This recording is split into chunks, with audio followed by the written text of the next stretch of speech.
Ada kisah yang menarik tentang sufistik itu, tentang kisah sufistik itu terkait dengan bagaimana perjalanan orang dalam menyucikan dirinya. Suatu ketika ada seorang sufi yang ingin mencari kebahagiaan, ingin mencari kedekatan dengan Tuhannya. Dia sudah berjalan kemana-mana untuk menemui orang-orang alim, orang-orang yang berilmu. Tapi kemudian akhirnya dia memilih untuk berjalan ke tengah hutan untuk menyepi dan menyucikan dirinya. Sampailah pada satu telaga di mana di telaga itu ada semacam tumpukan batu, dan di bawahnya itu ada sungai yang mengalir, yang jernih, yang mengalir.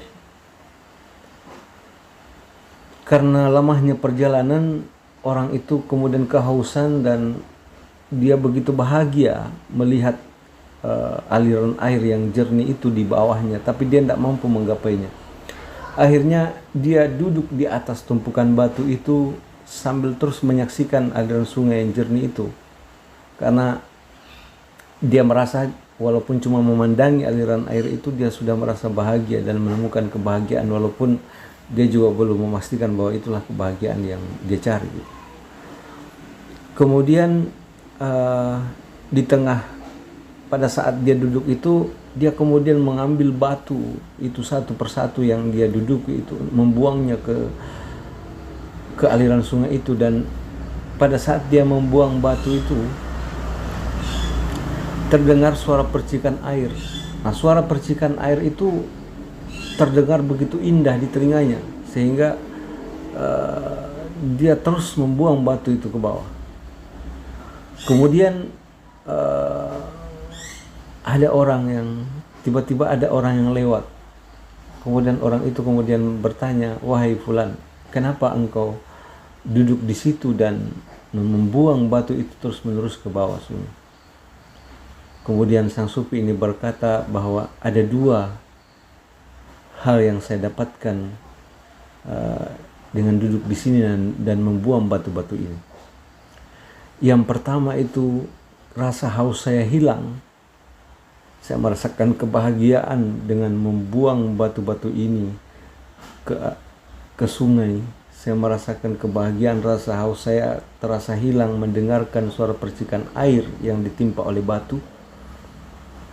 Itu kebahagiaan saya yang pertama. Yang kedua adalah dengan membuang batu-batu ini, maka lama-kelamaan saya akan sampai ke aliran sungai yang ada di bawah itu.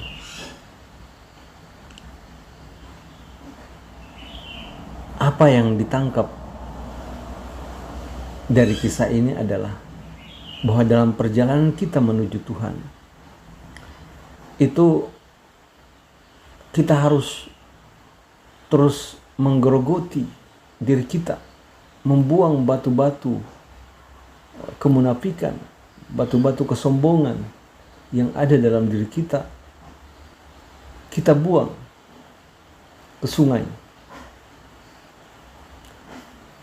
Dan di situ akan ada dua yang kita dapatkan. Kita akan rasakan kenikmatannya membuang batu-batu itu, sebagaimana nikmatnya sang sufi tadi ini mendengarkan percikan air dari timpaan batu itu. Jadi kita akan menemukan kebahagiaan pada saat satu persatu kesombongan itu akan hilang dalam diri kita. Kita akan merasakan nikmatnya ketika kita membuang kemunafikan yang ada dalam diri kita. Kemudian yang kedua, setelah pada saat proses pembuangan sifat-sifat buruk dalam diri kita itu, sesungguhnya lama-kelamaan kita akan dekat kepada Tuhan kita.